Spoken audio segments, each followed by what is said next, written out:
Bon matin les petits curieux et bienvenue au dernier épisode de la saison de Petites Obsessions. Mon nom est William et je suis accompagné de la tendre et douce Hélène. Oh mon Dieu, je me sens pas tendre et douce ce matin. Qu'est-ce qui se passe? J'ai fait une belle nuit d'insomnie. Fait que j'ai pas fait de nuit, en fait. Ouais, ben, est-ce que c'était pour aller avec ton thème d'aujourd'hui? Oui, exactement. On va se parler de fatigue aujourd'hui. Oui. Parce que, c'est ça. Elle est complètement fatiguée, cette personne. Donc, je vais continuer l'intro et vous dire que moi, par la suite, je vais vous parler de mémoire. Et pendant qu'Hélène continue de se réveiller, ben, on va lancer le générique.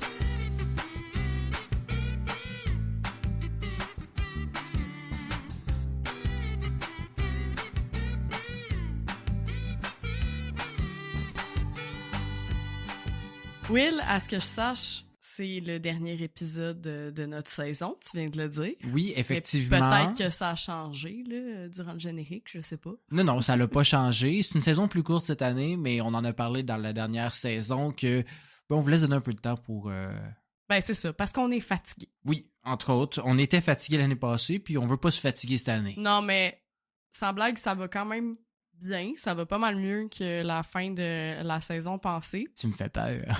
mais ça reste que c'est un sujet que je voulais traiter parce que, on en a déjà parlé un petit peu là, des troubles du sommeil dans l'épisode 30. Aujourd'hui, vous inquiétez pas, là, on va pas réaborder le même sujet. Au contraire, on va se pencher plus sur justement la notion de la fatigue parce que j'ai remarqué que nous, les êtres humains, on a tendance à justifier nos réactions, attitudes, blême par la fatigue. Effectivement. Puis quand j'étais petite, je disais à ma mère que j'étais morte pour lui dire que j'étais fatiguée. C'est à peine... Fatiguée mort. À peine dramatique, là, la petite. Mais ça n'a pas changé, hein? Non, c'est ça. Mais je la rassurais tout de suite en lui disant que j'étais morte de fatigue, pas morte de ciel. Parce que pour moi... Morte de ciel, oui, effectivement. Oui, c'est ça. Quand les gens, ils meurent, ils vont au ciel. Ils sont pareils. Les deux sont couchés à terre. Oui, c'est ça. En tout cas, bref. C'était pour que, ce soit bien clair là, que c'était pas mon spectre qui lui parlait, mais bel et bien... juste le spectre de l'autisme. Oui, c'est ça. Non, mon spectre de fatigue. Mais justement, on a plusieurs façons de dire qu'on est fatigué. Hein. On cogne des clous, on est au bout du rouleau, à ramasser à la petite cuillère, vider, crever sur les rotules. Fait que tu t'en doutes, pour cet épisode, je me suis intéressée justement à la fatigue, mais surtout la façon de la mesurer et comment la combattre aussi. Parce que, comme on dit, la nuit porte conseil à ceux qui se lèvent tôt des bras de Morphée. Fait que pas de temps à perdre, on commence. J'ai l'impression que t'as mélangé des petites affaires. À peine. Oui. C'est peut-être mes 4 heures de sommeil. Ça doit être ça. D'abord, c'est quoi la fatigue? Selon le Centre canadien d'hygiène et de sécurité au travail, il s'agit d'une sensation d'épuisement, de lassitude ou de somnolence découlant de diverses sources comme un manque de sommeil, une activité mentale ou physique prolongée ou de longues périodes de stress ou d'angoisse. Make sense. Fait qu'autrement dit, la fatigue, c'est essentiellement un symptôme qui apparaît à la suite d'un effort physique ou mental prolongé et qui fait en sorte que tu as de la difficulté à continuer cet effort-là. Quand on a épuisé notre corps, d'une certaine façon. Exactement. Le remède, évidemment, c'est du repos et un sommeil réparateur. Réparateur est un mot-clé, là, ici. Mais si la sensation de fatigue perdure, là, on parle d'asthénie. À ne pas confondre avec anesthésie, là, c'est pas tout à fait la même chose. Dans les deux cas, toujours couché à terre. Fun fact, ce n'est qu'au 18e siècle qu'on a commencé à parler de fatigue. Avant, on disait quoi? On meurt de sommeil ou c'est quoi? Non, au Moyen-Âge, on parlait plutôt de perte d'humeur. Ah. Parce que c'était difficile de dire que quelqu'un était réellement fatigué ou juste un pauvre paysan désespéré de pas voir son maïs pousser. Hein? Mais en même temps, c'est vrai que je deviens super désagréable quand je suis fatigué, t'en es témoin. Là. Ouais, puis t'es loin d'être le seul. Là. Je pense qu'on a tout notre degré qu'à une certaine limite qu'on est fatigué, on n'est plus la personne bubbly et agréable à vivre. Aujourd'hui, faut pas que je te fasse chier. non, franchement, là, quand même pas. Là. Mais c'est vraiment durant le siècle des Lumières qui accorde plus d'importance à l'individu et à son ressenti qu'on s'intéresse à la fatigue comme on la connaît aujourd'hui. Les effets de la fatigue et du manque de sommeil sont nombreux. C'est plus difficile de rester concentré, de mémoriser des choses. Donc, une chance qu'il faut pas que j'apprenne mon texte par cœur pour les épisodes. Oh non, tu brises la magie! Ah, c'est scripté, cette histoire-là! Juste un petit peu. Juste à moitié.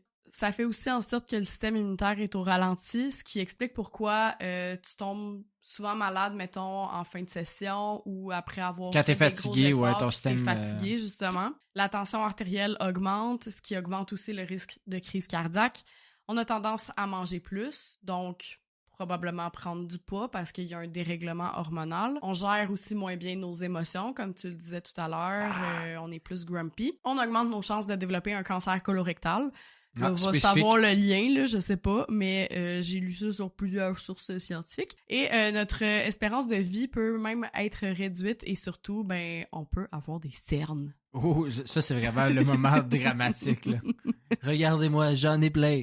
Pour ceux qui sont en vidéo, puis peut-être ils ne seront pas à ce bout-là, fait que... Ah! Ouais, c'est ça, parce qu'on publie juste un petit extrait d'1 minute sur... Regardez-moi dans vos têtes ou sur nos TikTok. Imaginez-nous. Mais avant d'établir comment on mesure et on combat la fatigue, là, j'ai 2-3 questions que je me posais, puis je suis sûre que je suis pas la seule. Imagine-toi, t'es allongé sur une plage, tu lis un livre tranquille, puis tout d'un coup, là, tu te mets à bâiller, là, mais bâiller. C'est parce que t'as les 2 éléments pour t'endormir, un livre et une plage. C'est ça, tu sais que c'est probablement dû à la chaleur, là, j'imagine que tu le sais. Oui, la chaleur et, je sais pas, les livres, ça l'endort tout le monde quand t'es allongé, là. Mais pourquoi t'es fatigué à cause de la chaleur, alors qu'en soi, tu fais pas grand-chose? On s'entend, là, quand t'es allongé sur une plage, mettons, t'es une semaine au Mexique, là. Oui, non, mais le nombre de fois qu'on dit « j'ai passé la journée dehors, je suis fatigué », mais c'est pas nécessairement genre t'as fait du travail, là, t'es juste couché au parc, là. C'est ça. Toi, t'as l'impression de rien faire, mais en réalité, là, ton corps, il fait beaucoup de choses pendant ce moment-là. Ah, il combat, dans le fond. C'est ça. Il commence déjà par essayer de maintenir ta température à un niveau acceptable, qui est aux alentours de 37 degrés, on le sait. Fait que pour te rafraîchir, ton corps va faire appel à la vasodilatation, donc c'est-à-dire que les vaisseaux sanguins vont se dilater, ce qui va augmenter le flux sanguin tout en le rapprochant de l'épiderme. Fait que tes veines deviennent plus proches de la surface de ta peau, là, si tu veux. Ça permet d'évacuer plus facilement les excès de chaleur. Puis c'est aussi pour cette raison qu'on devient rouge quand on a chaud. Ah, intéressant. D'ailleurs, j'ai fait un TikTok là-dessus. C'est les mêmes effets quand on boit de l'alcool. On a l'impression que l'alcool nous réchauffe, mais non, c'est vraiment juste qu'il y a un effet de vasodilatation avec l'éthanol. Le mécanisme de refroidissement le plus connu, c'est évidemment la transpiration. Mais ça aussi, ça demande quand même beaucoup de travail, là. Quand tu transpires, ta fréquence cardiaque puis ton taux métabolique augmente, ce qui consomme de l'énergie, veut pas. Donc, tu perds de l'eau, du potassium, du calcium, du magnésium, ce qui, en plus de fatiguer, te déshydrate. Fait que ça améliore pas ton état, là.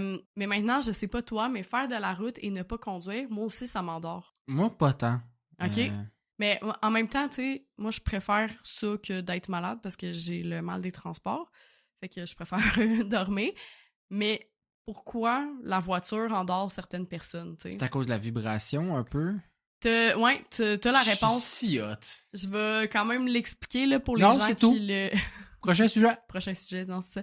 Pour ceux qui le savent pas, mais c'est sûr qu'il y a la question de la prévisibilité puis de la monotonie d'un trajet qui entre en ligne de compte. Fait qu'autrement dit, là, tu sais, mettons, la route de Montréal-Berthier, tu l'as faite des centaines de fois. Tu connais elle est pas le très chemin. Belle, là. Non, mais tu connais le chemin, tu sais, t'as pas à regarder chaque panneau de sortie d'autoroute pour être sûr de pas manquer ta sortie d'autoroute, justement, puis ta destination. Ouais. Mais c'est ça, cette prévisibilité-là induit ce qu'on appelle l'hypnose du conducteur, et oui, it's a thing.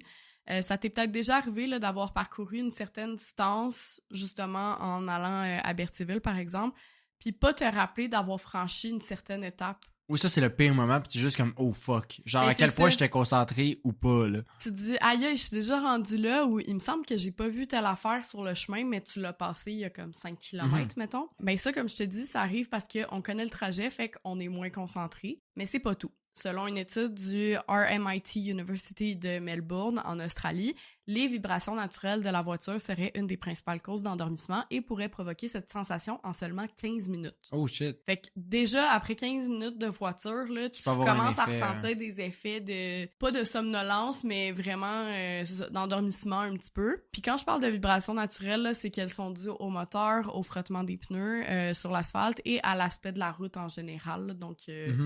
si elle est plus granuleuse ou plus lisse. Et en général, ces vibrations-là se situent entre 4 et 7 Hz. Ce qui se passe, c'est qu'en ressentant les vibrations, ton système nerveux se synchronise tranquillement avec ces vibrations-là, ce qui change aussi ta fréquence cardiaque. Parce que dans ton cerveau, tu as des ondes qu'on appelle les ondes θ, qui se situent, elles aussi, entre 4 et 7 Hz, et qui sont particulièrement actives durant le sommeil léger.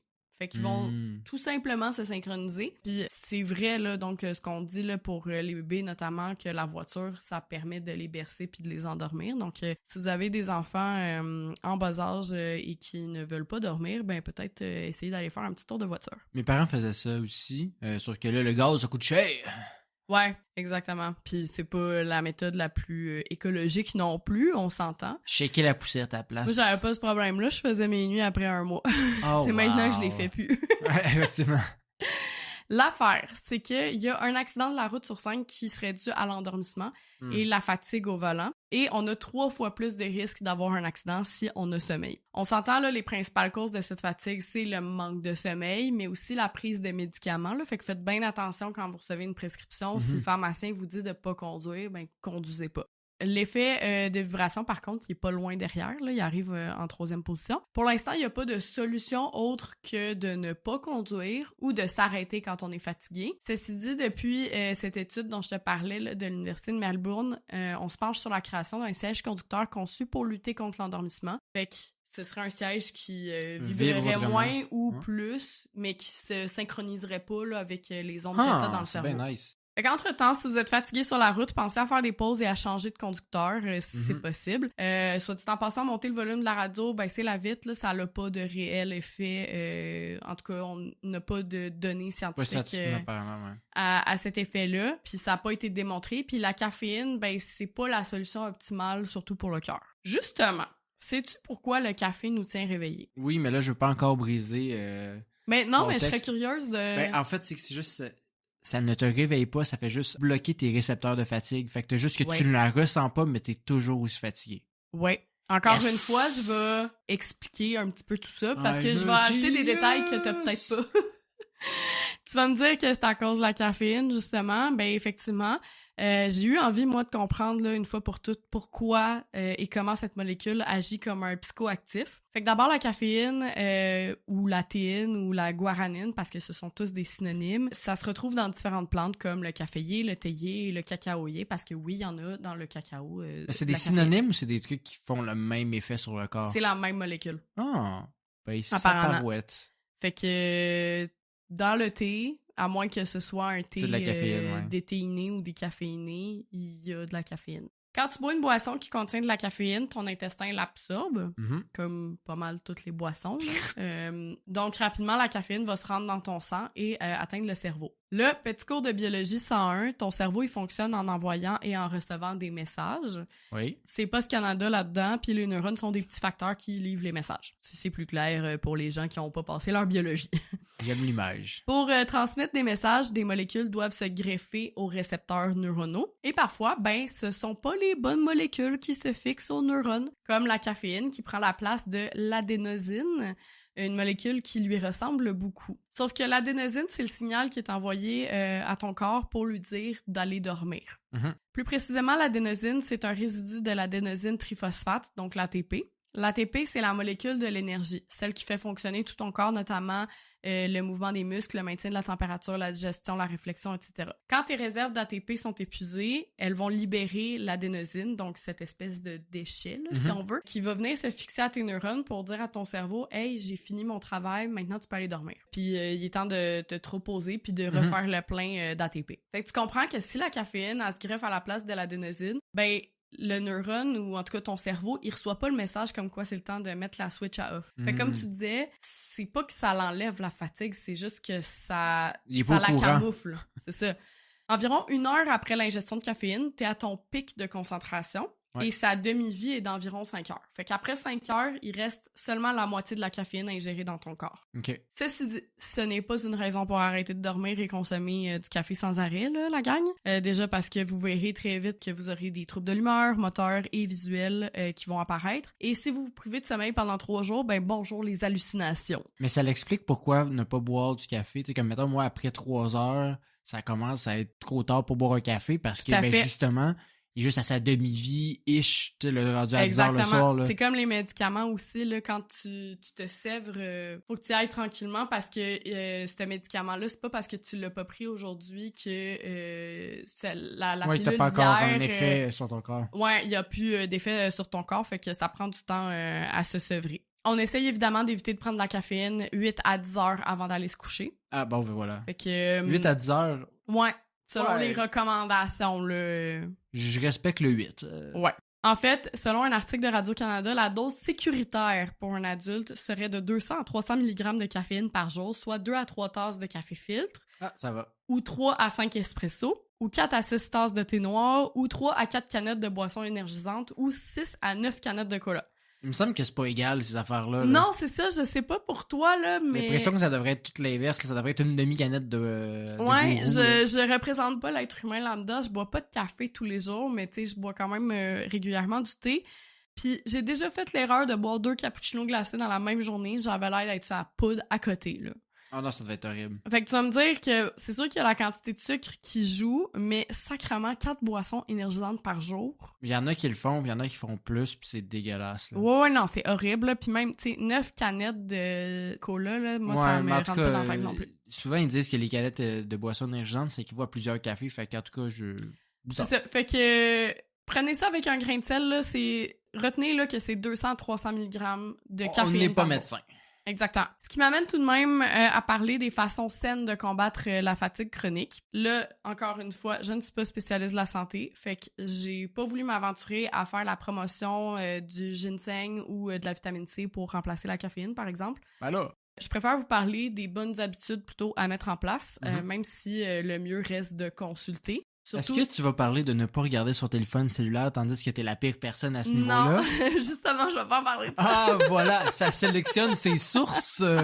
Pas mes sources, mais mes sujets. Ouais. Non, mais c'est parce que l'épisode aurait été vraiment trop long, là, sinon. Non, je préfère vous parler, c'est ça, de certaines habitudes parce que il y a quand même 40% de la population canadienne qui vit avec un trouble du sommeil. Quand même. Fait que insomnie et autres, là. La première habitude, ben, c'est le sport, ou comme le dit Décathlon, le meilleur anti-fatigue. Déjà, de base, l'activité physique peut améliorer la qualité de notre sommeil qui devient plus léger et réparateur, ce qui fait que, sur le long terme, on est beaucoup moins fatigué.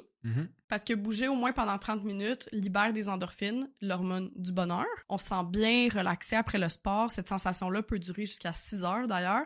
Et on fatigue notre corps aussi. Mais ça aide à combattre justement tout ce qui est fatigue mentale, donc à réduire le stress. Donc, le sommeil est beaucoup plus réparateur dans ce cas-là. Faut faire attention, évidemment, à ne pas se surentraîner et ne pas s'entraîner trop tard parce que même si tu fatigues ton corps, t'as comme un hype d'énergie là, aussi là, après une séance d'entraînement. Quand des je fois, m'entraîne trop tard, des fois je m'endors pas le soir parce que je suis comme genre trop réveillé. Là. Fait que la deuxième habitude, c'en est une bien courante dans les pays chauds, la sieste. Mais pendant combien de temps? Pour ce faire, je suis tombée sur le guide des laboratoires Biron et je vous résume les effets selon la durée de votre sieste. Attention, cette partie-là n'est pas commanditée par Biron, mais si jamais ils tombent là-dessus puis qu'ils veulent nous commanditer, il n'y a pas de problème. Les siestes de 10 à 20 minutes sont, et je cite, idéales pour améliorer la vigilance, la concentration et l'énergie. Celles de 30 minutes sont à éviter parce qu'elles engendrent une inertie du sommeil au réveil, c'est-à-dire que tu te réveilles puis t'es comme un peu étourdi. Ouais, parce que t'es en plein milieu de ton cycle de sommeil. Tu sais pas t'es où, tu comprends plus rien. Une sieste de 60 minutes, c'est parfait pour faire travailler ta mémoire.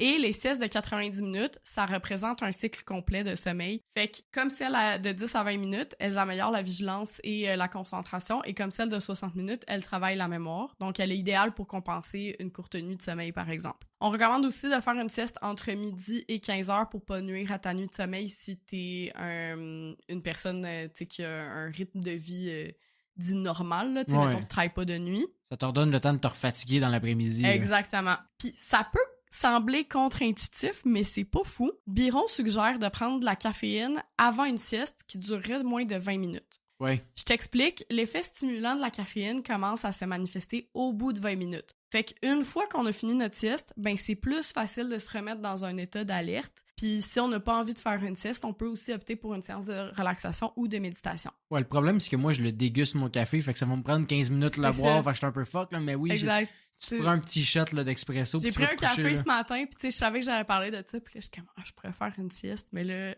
je sais, je suis pareil, là aussi, quand je prends de la caféine, je savoure mon café, fait que... J'ai le temps d'en boire 1,5 le temps que tu prennes 3 gorgées, là. Mais c'est ça, je le savais.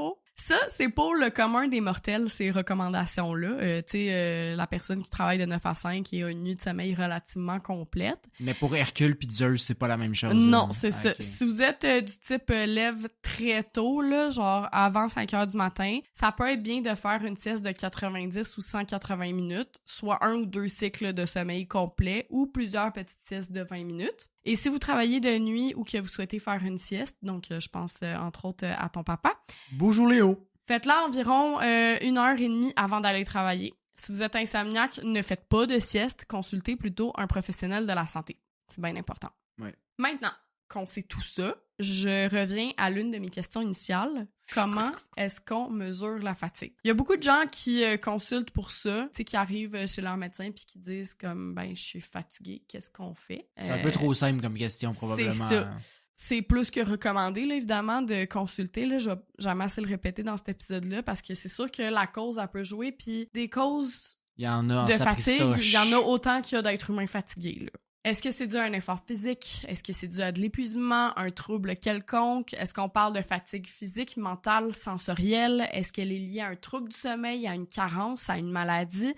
C'est toutes des questions qu'un professionnel de la santé va se poser et vous poser aussi là, si vous consultez. Fait qu'ils vont évidemment vous faire passer une batterie de tests, probablement des formules sanguines, des choses comme ça, mais aussi des tests spécifiques à l'évaluation du sommeil et de la fatigue, comme ceux de l'échelle de Pichot, la Fatigue Severity Scale et l'échelle d'Epworth. Ce sont tous des questionnaires d'auto-évaluation, puis celui de l'échelle d'Epworth, par exemple, il servait à la base à évaluer des troubles comme l'apnée du sommeil, mais aujourd'hui, il est utilisé pour évaluer le degré de fatigue et le risque de somnolence. C'est bien simple. En général, ces tests-là comportent 8 à 10 questions ou mise en situation, puis tu dois évaluer les probabilités ou ton degré d'accord avec la situation, là, comme Ouais, plein d'autres classique, tests. ouais. Là. Chaque test se trouve très facilement et pour le fun sur Internet, si vous voulez les faire. Évidemment, ce Entre n'est pas des diagnostics, là. Fait À que- côté d'un autre quiz de quelle princesse de Disney es-tu, tu peux savoir à quel point t'es fatigué. Exactement.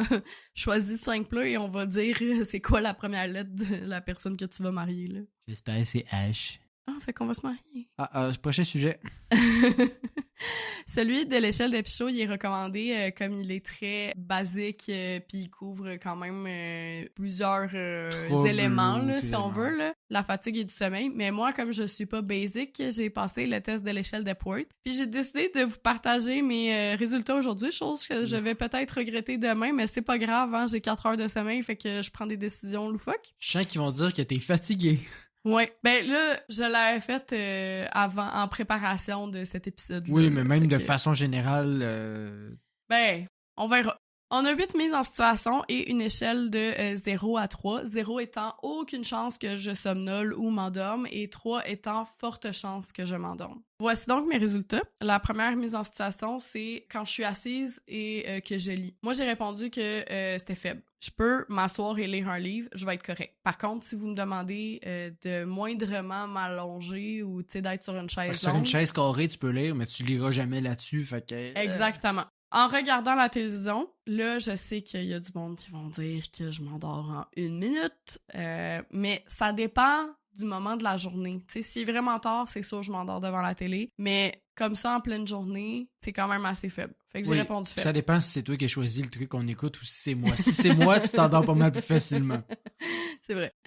En étant assise inactive dans un lieu public, genre le métro ou une réunion. Encore là, c'est quand même assez faible parce que ben je suis jamais assise dans le métro. Anyways. Non, mais c'est pas nécessairement juste que tu t'endors littéralement, mais tu sais, comme tu perds le fil. Là. Moi, dans Ouais. les meetings, souvent. Là. Ouais, mais je te dirais que dans les meetings, je suis quand même plus active. C'est rare que je sois vraiment inactive dans des réunions pour la job. Métro puis autobus, par contre, ça m'est déjà arrivé là, d'avoir Jamais. les yeux qui cognaient un petit peu des clous, là. Comme passagère dans une voiture pendant plus d'1 heure sans arrêt, Oui. là, j'ai mis modéré. Si je parle pas avec la personne, oublie ça, là, je suis dans les bras de Morphée, là, Ouais, tu en disparais, 10 ouais. minutes, là. Lors d'un repos occasionnel en milieu de journée. Fait que c'est juste, c'est la fin de semaine, puis tu sais, t'as pas d'activité comme telle de prévu, tu fais juste te poser sur le canapé. Mais là encore, j'ai mis faible parce que c'est rare que je ressente le besoin de faire une sieste les fins de semaine, qu'on est tranquille. Est-ce que tu ressens pas le besoin ou tu te justifies de genre je peux pas, faut que je profite de ma fin de semaine? C'est pas pareil, tu sais. Ben, je pense qu'il y a un peu des deux, mais... Anyway. Ouais, tu me mets le doute. Mais je pense qu'il y a un peu des deux, mais c'est aussi... J'ai de la misère à... Tu sais, à me mettre... Faut vraiment que je sois fatiguée quand je fais une sieste en milieu de journée, mettons. Ouais. En étant assise et en parlant à quelqu'un, là, j'ai mis nul. Là. Ça m'est vraiment jamais arrivé, là, à moins qu'il soit comme 4 heures du matin puis qu'on soit toutes bourrés, là. Mais sinon, je me sentirais bien trop mal. En étant assise tranquillement après un repas sans alcool, encore une fois, j'ai mis faible. C'est sûr que... C'est quoi tes options? T'as faible, moyen, T'as élevé? nul, faible, modéré et forte. OK. Fait que faible, c'est niveau 1. Et dans une voiture à l'arrêt temporaire dans la circulation, là, c'est faible aussi, là, à moins que, tu sais, je sois pogné pendant 3 heures dans le trafic, là, mais encore là, c'est... Quand je suis en position conducteur, c'est rare que je m'endorme. Ouais. Résultat, j'ai eu 8 points parce que tu calcules tes 1, 2, 3, tout ça. Sur une possibilité de 24. Fait qu'un score plutôt moyen, mais je suis tout de même invitée à améliorer ma qualité de sommeil. Et ne pas regarder ton téléphone avant de te coucher. C'est un autre sujet, ça. À savoir qu'un score supérieur à 9, fait que je suis pas très loin, est considéré pathologique. Moi, je te dirais que t'es à la limite assez solide, là. Ben, je l'aurais repassé à matin, là. C'est ça. Peut-être que je me serais endormie en te parlant. Justement. Attends, ma partie s'en vient. C'est ça. C'est un score plus haut que 9. C'est un signe d'une hypersomnie diurne. Donc, s'endormir à des heures ou à des endroits qu'on devrait normalement être éveillé. Puis là, je parle pas de narcolepsie nécessairement, qui ça est vrai une pathologie en soi. Là. Il y a plusieurs autres types de pathologies. Fait que bref, il est recommandé de ne pas conduire ou utiliser de machinerie dangereuse. J'ai pas besoin d'être somnolente pour qu'on ne me fasse pas confiance avec de la machinerie dangereuse. Fait que sur ça, je vais aller me coucher jusqu'à la prochaine saison. Ben, c'est parce que j'ai une partie complète, Hélène. Ok, c'est correct. Je vais rester réveillée. Juste pour toi. OK, ben reste concentré parce qu'on a encore pour pas mal. Parce que aujourd'hui, ben comme j'ai dit en début d'épisode, je voulais parler de mémoire, mais en fait spécifiquement plus sur la mémoire de ce qu'on lit. Ouais. Parce que je sais pas si tu t'es déjà arrêté, Hélène, pour penser au fait qu'avant cet épisode-ci, on avait déjà enregistré 44 épisodes de Petites Obsessions. J'avais pas fait le calcul. Oui, non, ben je sais que tu le sais. Comparativement à d'autres types de podcasts, ça peut ne pas être si impressionnant, mais c'est des heures et des heures de travail. Ouais. Bien entendu, il y a tout ce qui est enregistrement, montage, publication, etc. Mais le gros du travail, tant qu'à moi, ben dans notre cas, c'est de la lecture et de l'écriture. Ouais. On l'a dit à plusieurs reprises, on ne fait pas des recherches, on n'est pas des rechercheurs. On n'est pas des chercheurs scientifiques ou des historiens, on est seulement des curieux gaillards qui tentent de vous résumer nos dernières lectures. Mm-hmm. Le gros du travail revient à d'autres gens et on les remercie grandement. On est juste des messagers ludiques. Ceci étant dit, 44 épisodes, c'est au bas mot 5 heures de lecture et d'écriture chacun par épisode. Là. Facile, ouais. Facile, là, quand ça va bien et que c'est pas un sujet trop scientifique qui me casse la tête. C'est aussi que, tu sais, souvent, on tombe sur quelque chose, puis des fois, mettons à quel point ça peut être quelque chose d'insolite, on va vouloir aller vérifier avec d'autres sources si c'est vrai. Ouais, tu peux pas juste copier Wikipédia. Là, c'est ça nous amène dans un loophole de Wikipédia. Puis de. Ouais, des fois, ben, vous l'avez vu dans mes textes, dans ceux d'Hélène aussi, mais on part des fois dans des petites cheers un peu focales. Ouais. Donc, tout ça pour dire que c'est plus ou moins 440 heures de notre temps qu'on a passé à lire sur différents sujets au fil des semaines et des mois et des années. Imagine tout ce qu'on aurait pu faire de ces 440 heures. Ben, on aurait pu faire un podcast, mais je sais pas toi, mais j'ai complètement oublié une très grande partie de ces lectures. Moi, ça me turlupine à chaque fois que quelqu'un me dit comme « Ah ouais, t'as parlé de telle affaire dans un épisode. C'est quoi déjà l'explication? » Puis je suis comme « D'autres, c'était l'épisode 4, là. » Ouais. Comme, je l'ai enregistré il y a 3 ans.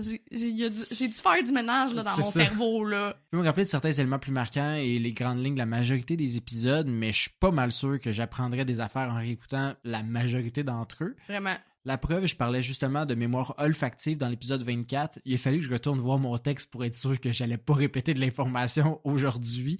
Finalement, we good. À ma défense, encore une fois, c'était en octobre 2022, donc tu sais, c'est pas si loin, mais juste assez pour que je m'en souvienne pas tant. Fascinant qu'autant de temps passé puisse disparaître aussi facilement de notre esprit. Et là, je parle de nos recherches sur le podcast, mais ce n'est pas tout ce qu'on a lu dans notre vie et dans les dernières années. Difficile de compter tout ce qu'on a pu lire dans notre vie, tous les livres d'école, les romans, les threads sur Reddit. Ouais. Et encore une fois, je vais me rappeler des grandes lignes de quelques affaires, mais force est d'admettre que la majorité de toutes ces informations sont volatilisées de mon esprit. Vous l'aurez compris, mon objectif du jour sera de comprendre où se cachent toutes ces informations dans nos cerveaux, s'il y a une façon de les récupérer et comment est-ce que on peut s'assurer de conserver toute nouvelle information future dans nos petites têtes. Le gros de l'information du jour sera concentré sur la lecture, mais bien à vous d'extrapoler sur la mémoire en général. Fallait quand même que je choisisse une spécificité aujourd'hui, parce que sinon, on serait là jusqu'à demain et tu risques de t'endormir dans la discussion. Oui, voilà. Un épisode de podcast, c'est un excellent somnifère, des fois. Je m'endors presque souvent en écoutant des podcasts qui sont souvent très, très, très intéressants. Ouais. Je m'endors presque souvent. Aïe, je vois pas mieux. C'est vraiment assez qu'il faut qu'on finisse la saison. Bon, fait que allons-y sans plus tarder dans ce cas, avec dans le vif du sujet, avec une déclaration choc. Il y a plusieurs facteurs qui mènent à ce qu'on va oublier plus rapidement de l'information. Quoi? Oui. Le premier facteur menant à l'accélération de l'oubli est le degré de difficulté du matériel d'apprentissage. Il est plus difficile de se rappeler un texte sur la mécanique quantique qu'une fable de La Fontaine, mettons. C'est relatif. Non, mais là... C'est relatif. Oui, exact. Jusqu'ici, ça va. Je pense que j'ai pas surpris personne avec cette déclaration choc. Il y a aussi des facteurs physiologiques comme le niveau de stress et de fatigue. Comme tu as parlé, on inverse en tout. Tu sais, la fatigue affecte la mémoire, mais ta mémoire est affectée par la fatigue. Hein? Donc, pas facile, par exemple, de se souvenir de la racine carrée de 441 quand tu as dormi 2 heures puis que tu es poursuivi par un ours. C'est 21 J'essaie de en la passant. calculer. Ouais, c'est ça. Je suis comme... Attends, 20, c'est 400. Oui, c'est ça. C'est pas pire, pas pire. Pas pire. Ceci étant dit, même si deux personnes ayant les mêmes connaissances et intérêts initialement lisaient le même texte avec le même niveau de fatigue et de stress, les deux ne retiendraient pas nécessairement la même quantité d'informations. Puis probablement pas les mêmes informations tout court. Oui, ben effectivement. Mais c'est pour ça que je dis comme même connaissance, intérêt, tu sais, dans un monde où il y aurait deux clones. Même... Ok, c'est bon. Ou deux personnes très très semblables. Ouais. L'une des hypothèses posées actuellement, outre le niveau d'intelligence, est que les personnes ayant le plus de facilité à se remémorer des choses auraient aussi tout simplement plus de compétences de représentation mnémotechnique. Ouais. Ces compétences, comme toute compétence, peuvent être acquises lorsqu'on est jeune, genre comme un prodige qui joue au piano, fait qu'il va être meilleur pour retenir de l'information, mais ça peut se développer avec le temps. Hein, des trucs tout à fait, il y a plein de techniques. Du coup, si votre mémoire vous fait défaut, je suis désolé de vous dire qu'il va falloir vous entraîner à faire des associations pour vous souvenir de plus de choses. Il existe des tonnes de trucs pour vous souvenir des informations que je ne pourrais pas tout énumérer encore une fois et détailler parce que ça passe de la méthode du palais mental, donc tu sais, d'avoir une pièce dans laquelle tu peux déposer tes souvenirs, faire des associations de chiffres avec des images, trucs que j'ai en train de travailler. Aussi. Oui. Moi, je me souviens de PV égale NRT, là. Il y avait une chanson là-dessus que notre prof de chimie nous avait donnée.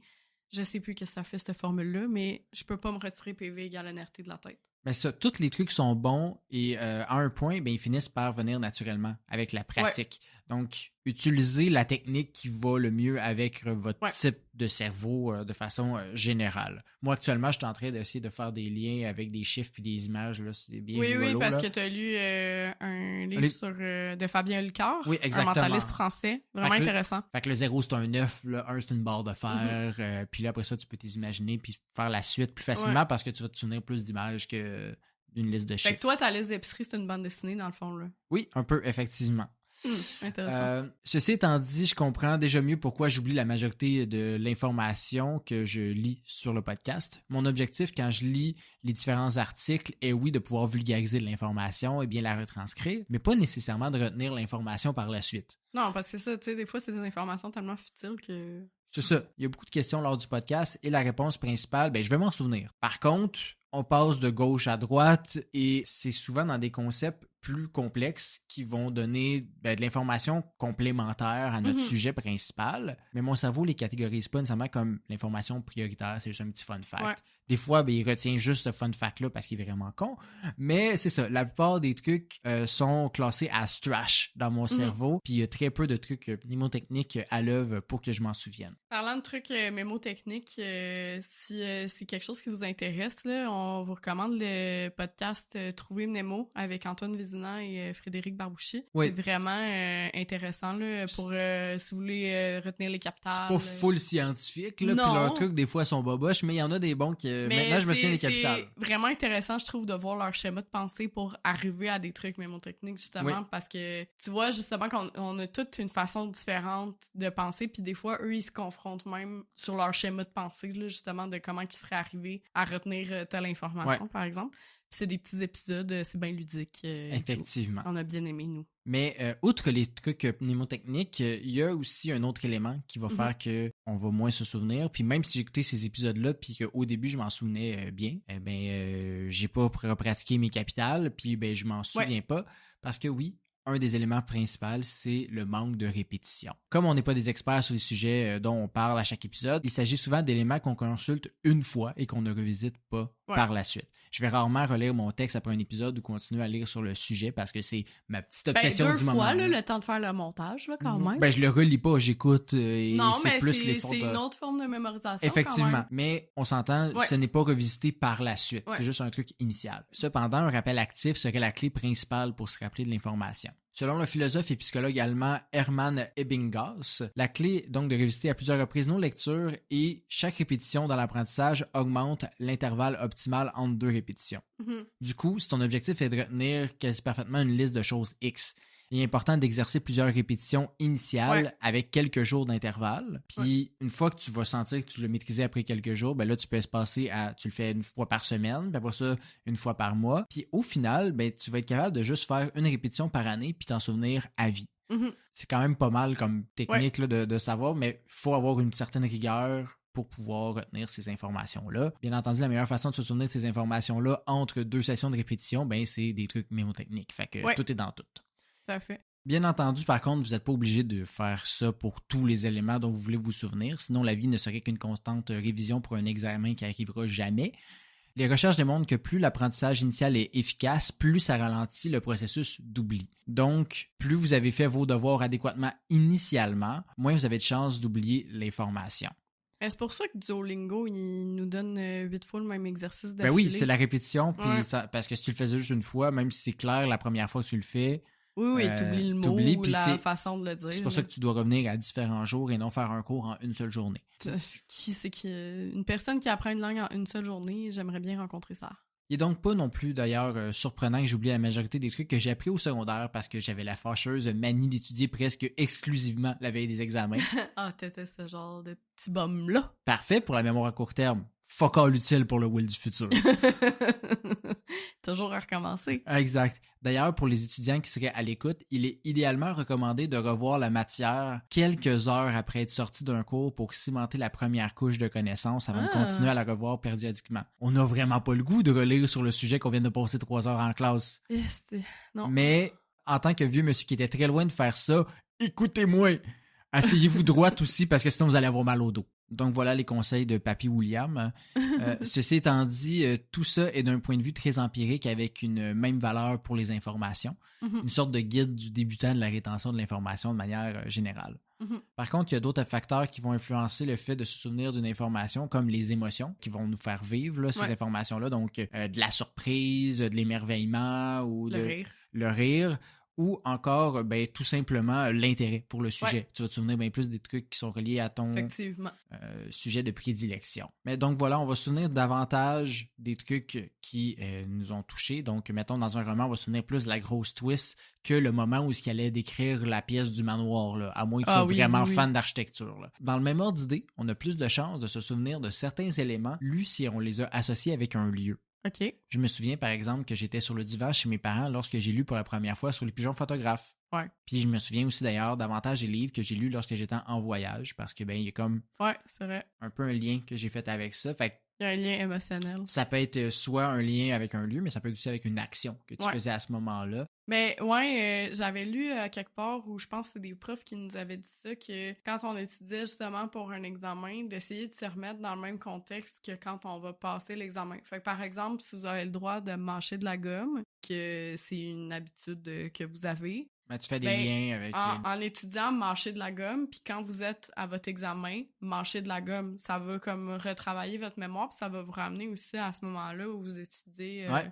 votre examen. Même chose, tu sais, si vous étudiez en musique, essayez de toujours écouter la même musique, puis avant de passer votre examen, écoutez cette musique-là. Ça va vous remettre dans le bain, là, en quelque part. Ben, c'est encore une fois, même si on s'en rend pas compte, c'est des trucs mémotechniques. Oui. C'est que tu fais des associations. Oui, tout à fait. C'est pas l'information en soi, c'est l'association entre les lieux, l'action, etc. qui va faire que tu te souviens le plus. Donc, essayez de lire dans différents endroits ou dans différents contextes pour essayer de créer des liens parce que notre cerveau, quand il vit des choses pareilles tout le temps au même endroit, il finit par supprimer des informations. D'où pourquoi que, mettons, le temps de la pandémie, c'était long pendant, puis maintenant, quand tu repenses, c'est un claquement de doigts parce que c'était tout le temps la même journée à répétition. Ouais. Ton cerveau va supprimer cette information-là. Donc, allez dans un café, dans un parc, sur le bord d'un magasin qui vend des accessoires de vapoteuse, vous allez vous souvenir davantage de ce que vous avez lu.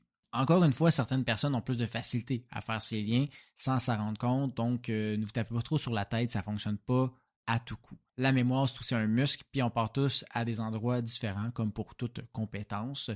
Plus vous allez apprendre, plus la suite sera facile. C'est comme tout, là. Plus tu lis, plus tu vas lire vite, puis tu vas développer des intérêts. Plus tu fais de la créativité, plus tu vas devenir créatif. Exact. Puis tu sais, mettons, justement, on parle d'association, mais on y pense pas nécessairement qu'on en fait. Je vais me souvenir davantage, par exemple, de règles d'un jeu de société s'il ressemble à un autre jeu que je connaissais avant. Si j'avais jamais joué à l'autre jeu avant, j'aurais été complètement confus en lisant les règles. C'est ça. Ouais. Mais là, ce que ton cerveau a à retenir, c'est juste les différences entre les deux et non l'ensemble des règles. Les pions sont noirs dans celui-là.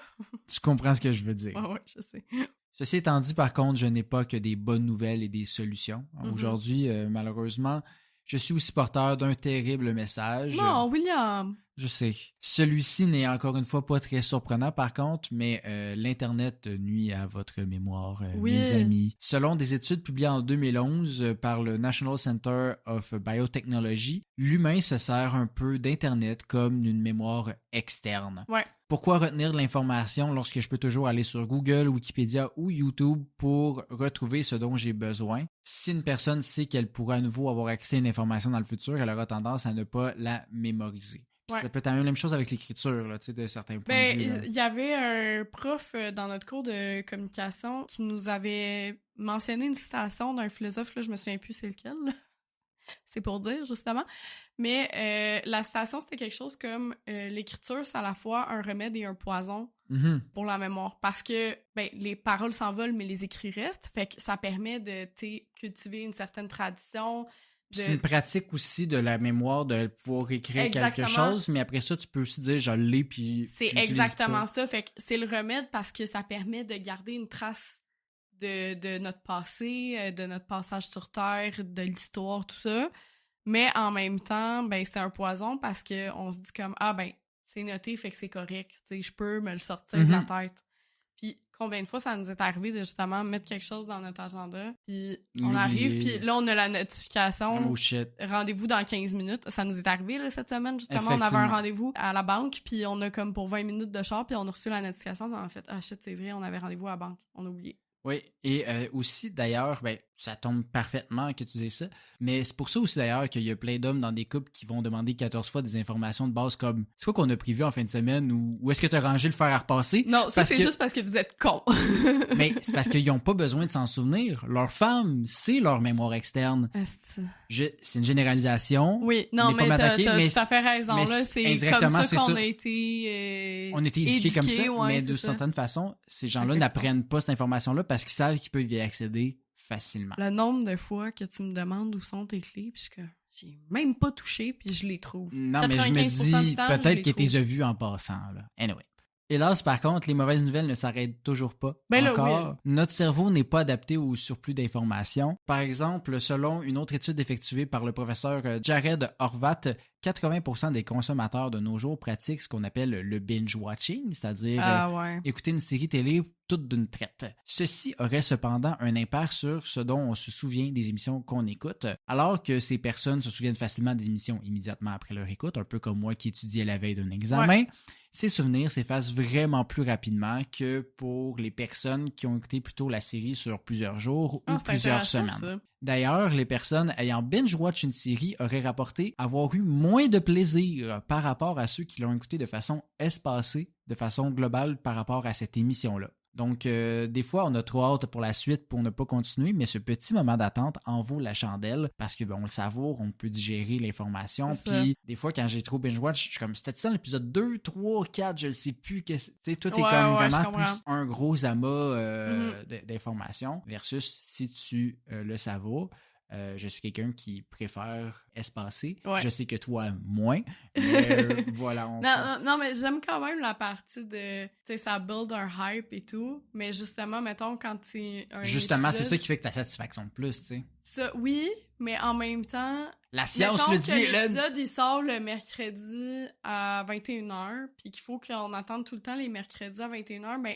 Entre les 2 mercredis, on dirait que je traite tellement d'informations que... C'est du surplus d'informations. Fait que je me souviens même pas. Mais tu sais, je sais qu'on est surstimulé pis tout ça. Que tu checkes ton téléphone pendant l'émission. Peut-être. Bon, OK, là, ça va, là. Je pense qu'on a compris, là. Oui, mais justement, si tu t'en doutes, par contre, Hélène, que si je t'en parle aujourd'hui, c'est pas juste parce que ça se limite à la télévision, mais ça s'applique aussi à la lecture. Selon une étude de 2009, donc ça peut avoir évolué d'autant plus aujourd'hui, l'Américain moyen lisait environ 100 000 mots par jour, et ce, sans acquérir de nouvelles connaissances. Okay. Donc, juste du chatter, des statuts Facebook, des articles du sac de chips, qui mènent davantage... Il y a pas de connaissances là-dedans. Fuck all. Ce qui mène davantage à d'oubli par la suite parce que ton cerveau, il a lu trop de mots, trop de choses dans sa journée, fait qu'il doit purger, puis malheureusement, ben, ça se peut qu'il purge l'info pertinente parce qu'il y en a eu trop de la merde avant d'avoir l'info pertinente. Donc oui, je suis désolé de vous apprendre que notre dépendance à nos téléphones cellulaires n'a pas seulement un impact sur notre capacité à rester concentré, mais aussi à se souvenir. Et ça, c'est sans compter le fait que ne pas être capable de se concentrer nuit aussi à la rétention d'informations. Fait que c'est un beau cycle absolument horrible. Même de manière générale, là, à notre santé mentale, là, notre perception de nous-mêmes, notre confiance en soi, tout ça, là, c'est pas si bon. C'est ça. C'est une bonne dépendance de merde. C'est un remède et un poison, là. C'est comme l'écriture. Je te dirais ça permet de rester en contact, mais en même temps, ça nous éloigne. Mais tout dépend de ton utilisation, là. Oui, c'est ça. Mais pour la plupart des gens de nos jours, et moi inclus, là, je m'inclus là-dedans. Je pensais que t'allais dire « et toi inclus ». Toi inclus, bien entendu. Mais bon, voilà, j'espère que tout ceci vous aura éclairé davantage sur pourquoi est-ce que votre mémoire vous joue des tours. Si vous voulez améliorer votre mémoire, il va juste falloir vous donner de l'espace, lire moins pour pouvoir lire plus, d'une certaine façon. Là. Donc, lire moins de merde pour lire plus des trucs qui vous intéressent, pour essayer de cimenter l'information dans votre cerveau. Et puis, si vous n'êtes pas sûr de pouvoir vous souvenir de tout ce que je vous ai dit aujourd'hui, ben n'hésitez pas à écouter l'épisode dans quelques semaines, quelques mois et au moins une fois par année. Votre mémoire va vous en remercier. Puis nous aussi, là, ben oui, c'est sûr. Puis ben justement, comme c'est notre dernier épisode de la saison, vous pouvez même réécouter les 44 autres, là, en nous attendant. On va être de retour à l'automne. Probablement, effectivement. On dévoile pas encore la date parce que, on la sait pas. C'est ça. On la sait pas encore. Faut qu'on se penche là-dessus, mais on va travailler bien fort cet été, là, pour vous produire une très belle 4e saison. Puis peut-être essayer de revenir avec un petit peu plus d'épisodes, de contenu, de choses comme ça. Puis sinon, mais on reste quand même très actifs là, sur les médias sociaux, là, donc Facebook, Instagram, TikTok. Ça prend pas de pause. Puis c'est ça. Puis tous nos épisodes sont accessibles sur toutes les plateformes d'écoute, Spotify, YouTube, Apple Podcasts, Deezer. Name it, là, vous allez nous trouver si vous voulez. Petites obsessions. Puis sinon, ben, on a déjà hâte de vous retrouver à l'automne. Of course. Bye! Bye!